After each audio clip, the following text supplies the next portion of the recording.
Hi hello வணக்கம். நான் உங்கள் ஜேகே. வெல்கம் டு துயில் பாட்காஸ்ட். என்ன எல்லாரும் ரெடியா? ஆயிஷா ரா நடராசன் அவர்கள் எழுதிய உலகை உலுக்கிய 40 சிறுவர்களில் இன்னைக்கு விடுமுறை நாட்களில் ஏழைகளோட வாழப்போன சிறுமியை பற்றி தெரிஞ்சுக்க போகிறோம். ஆக்னஸ் போன்சா பொஜாஷியோ, இதுதான் அந்த சிறுமியோட பேர். இந்த பேருக்கு ஒரு அர்த்தம் இருக்கும்ல, அது என்ன தெரியுமா? ரோஜா மொட்டு. அதுதான். அவளோட அப்பா பேரு நிக்கோலாய் பொஜாஷியோ. அவளோட அம்மா பேரு ட்ரானஃபைல் பெர்மை. இப்போ மாசிடோனியாவோட தலைநகராக இருக்கிற ஸ்கோப்ஜே தான் அவ பிறந்த ஊர். அவளோட அப்பா அந்த ஊரில் அரசியல் தலைவர்களில் ஒருத்தர். ஆனாலும் ஏழ்மையான குடும்பம். ஆக்னஸையும் அவளோட சிஸ்டரையும் காப்பாற்றுறதுக்காக அவங்களோட அம்மா தேவாலயத்தை தூய்மை செய்யக்கூடிய தாதி வேலை செஞ்சிட்டு இருந்தாங்க. குட்டி ஆக்னஸுக்கு அப்போ 3 வயசு. அம்மாவோட வேலை பார்க்குற சர்ச்சுக்கு அவளும் போவா. அன்னைக்கு ஞாயிற்றுக்கிழமை பிரார்த்தனை கூட்டம் வழக்கம் போல் நடந்துக்கிட்டு இருந்துச்சு. தேவாலய பாதிரியார் அந்த கூட்டத்தை நடத்திக்கிட்டு இருந்தார்.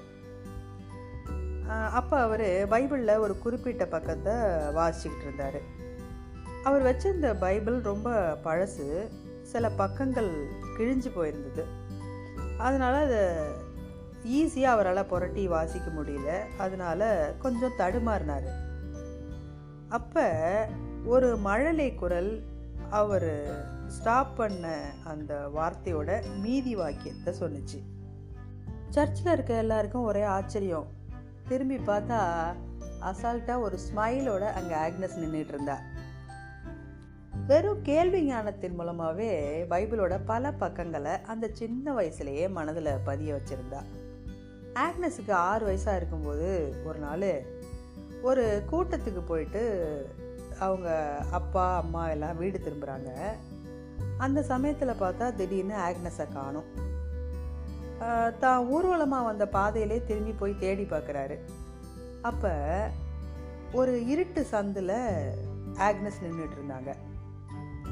அங்கே அவங்க கண்ட காட்சி அவங்களே ரொம்ப திகைக்க வச்சுது. கையிலையும் காலிலையும் காயம்பட்டு ரத்தம் வழிய வழியில் துடிச்ச ஒரு மூதாட்டிக்கு தன்னோட ட்ரெஸ்ஸை கிழிச்சு கட்டு போட்டுக்கிட்டு இருந்தா ஆக்னஸ். இந்த பாட்டிமா ரொம்ப பாவம்பா, இவங்களுக்கு யாருமே இல்லை அப்படின்னு சொன்னான்.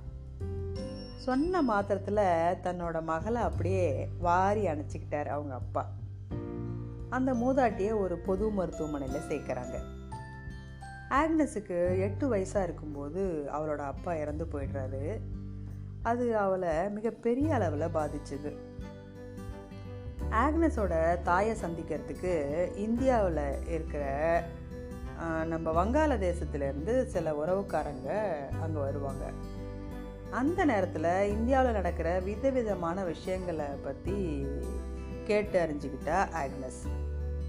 அது இந்தியாவின் மேலே அவளுக்கு பெரிய ஆர்வத்தை ஏற்படுத்துச்சுன்னு சொல்லலாம். அதுக்கு அடுத்த வருடமே அவங்களோடையே லெட்டிஸ் அப்படிங்கிற ஊரில் இருக்கிற கருத்த மெடோனா அன்னை தேவாலயத்துக்கு புனித பயணம் போகிறா ஆக்னஸ். போகிற வழி முழுசும் ஏழைங்களோட அவல வாழ்வை பார்த்துட்டு அவங்களோட ஒருத்தராக பல உதவிகள் செஞ்சபடியே ஒவ்வொரு வருஷமும் புனித யாத்திரை மேற்கொள்கிறா ஆக்னஸ். நிரந்தர உதவி இல்லம் ஒன்று தன்னோட வீட்டிலையே ஆக்னஸ் அமைச்ச போது அவளுக்கு வயசு 9.